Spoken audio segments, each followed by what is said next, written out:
होकर के गुजर रही है।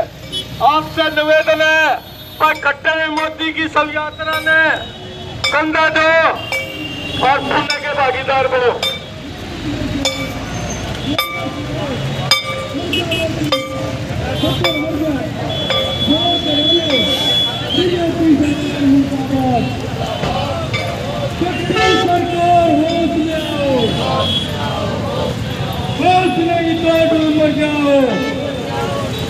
बीजेपी सरकार होश में, कट्टर मर गया। बस ठीक है जी।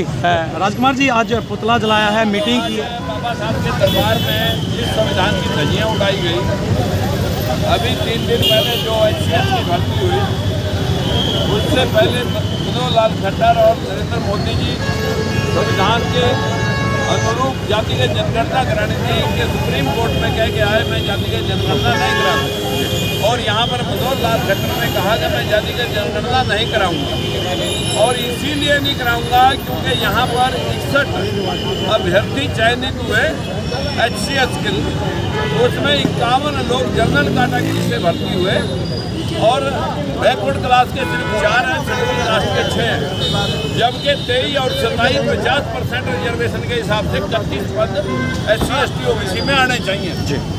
लेकिन वो इसीलिए नहीं कराना चाहते जातिगत जनगणना क्योंकि उनको पता लग गया है कि ये लोग जागरूक हो रहे हैं और अपने हकों के लिए आवाज़ उठाएंगे।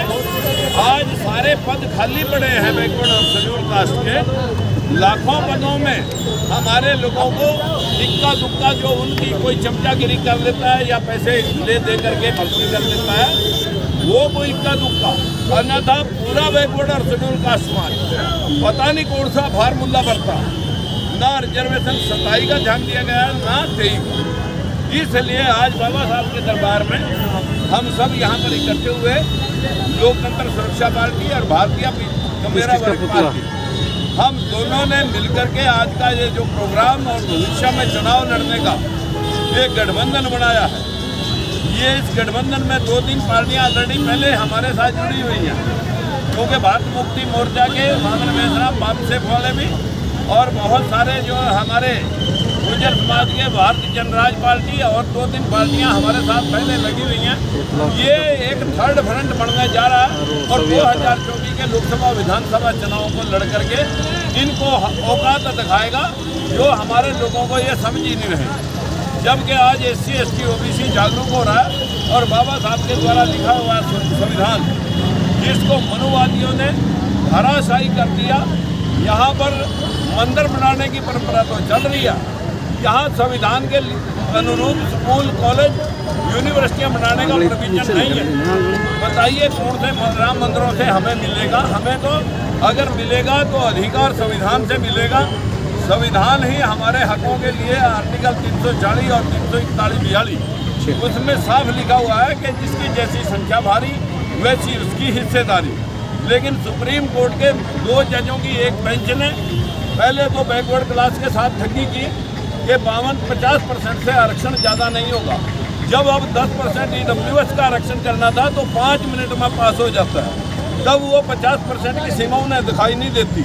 लेकिन जब बैकवर्ड का रिजर्वेशन देना हो तब उन्हें 50% से ज़्यादा नहीं देना। लेकिन पहले हमारी हिस्सेदारी सिर्फ अभी तक 11% है और वो 11% आज 6% में आ गई है बैकवर्ड की और शेड्यूल कास्ट की 10%। तो अब हम औकात दिखाएंगे लोगों को। और बाबा साहब के दरबार में मनोहर लाल खट्टर मोदी जी का आज पुतला दहन इसलिए किया गया कि उनके लिए बैकवर्ड के लोग पहले ही मर चुके हैं, शेड्यूल कास्ट के लोग मर चुके हैं और हमारे लिए ये सरकार मर चुकी है। इसलिए अब इसको अंतिम संस्कार, अंतिम शव को दहन करके ही हमने यहाँ पर लोगों को इंसाफ दिलाने का संकल्प लिया। अच्छा, 90 की 90 सीटों पर चुनाव लड़ने की 90 की 90 सीटों पर और 10 की 10 लोकसभा सीटों पर चुनाव लड़ेंगे। तो बीजेपी तो कह रही है कि हमने काम किया है, हम काम के नाम पर लेंगे। उधर हुड्डा सब कह रहे कि काम ही तो किया उन्होंने, जो हमारे हकों को हुड्डा लाइन लगाया। सबका साथ, सबका विकास, सबका सत्यानाश, काम कार के यहाँ भूखा है किसान और मजदूर भूखा है। जो लोग इस देश में काम कमर तोड़ मेहनत कर रहे हैं वही भूखे। अभी हमारे महेश जी उसी वर्ग से आते हैं, 2 शब्द आपके। अच्छा चलो बस बहुत हो गया, चलो छोटा मीडिया साथियों, आप सबका धन्यवाद। और आज गठबंधन, भारतीय कमेरा वर्ग पार्टी, लोकतंत्र सुरक्षा पार्टी के तमाम कार्यकर्ताओं ने आज मनोहर लाल खट्टर और नरेंद्र मोदी जी का ये पुतला दहन किया है, क्योंकि तमाम वो विषय, चाहे वो जातिगत जनगणना की बात हो, चाहे वो SC BC की भर्तियों को पूरा ना करके बैकलॉग को खाली रखने की बात हो, चाहे किसान और मजदूर के हक और अधिकारों को लूटने की बात हो, आज प्रदर्शन करने से और ये सब करने से क्या ये लड़ाई यही समाप्त हो जाएगी? नहीं, लड़ाई तो अभी शुरू हुई है। ये तो शुरू हुई है, ये हर शहर के अंदर जाएगी, हर कॉलोनी में जाएगी, हर गांव में जाएगी और ये बूथ तक जाएगी। और बूथ के ऊपर जिनके हक और अधिकार इन पूंजीवादी तानाशाही सरकारों ने लूटे हैं, उनको ये समझाने का काम उन गरीब मजदूर लोगों को किया जाएगा कि आप लोग ये अलग अलग जिलों में चलेगा, पानीपत के अंदर तो अलग अलग जिलों में चलेगा और ये बात रुकने वाली नहीं है।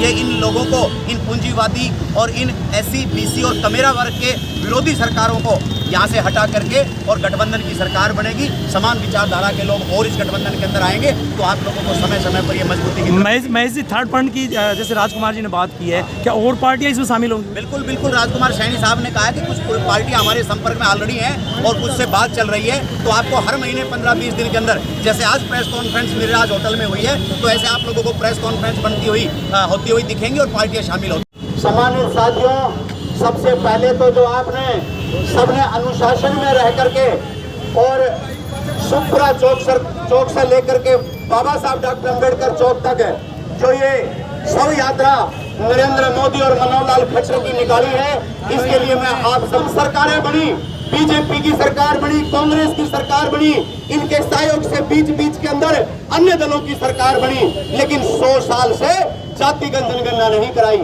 आज जब एक प्रदेश के अंदर जातिगत जनगणना हुई, वो जातिगत जनगणना क्यों हुई? क्योंकि राजकुमार सैनी जैसे और भारतीय कमेरा वर्ग पार्टी के आप पदाधिकारियों के जब आप लोग समय समय पर आंदोलन करते रहे तो एक प्रदेश के अंदर जातिगत जनगणना हुई। जब जातिगत जनगणना हुई तो आंकड़े सामने निकल करके आए, तो जो चंद लोग जिनकी संख्या कम है वो लंबे समय से इस देश के ऊपर राज कर रहे हैं, और जो बहुमत में हैं, जिनकी संख्या कम है, वो लोग इनके मांगने वाले बने हुए हैं। तो आज जातिगत जनगणना के लिए कांग्रेस पार्टी के नेता राहुल गांधी कह रहे हैं कि हम जातिगत जनगणना कराएंगे, लेकिन भारतीय कमेरा वर्ग पार्टी 2 मिनट संभाल लो यार, 2 मिनट संभाल।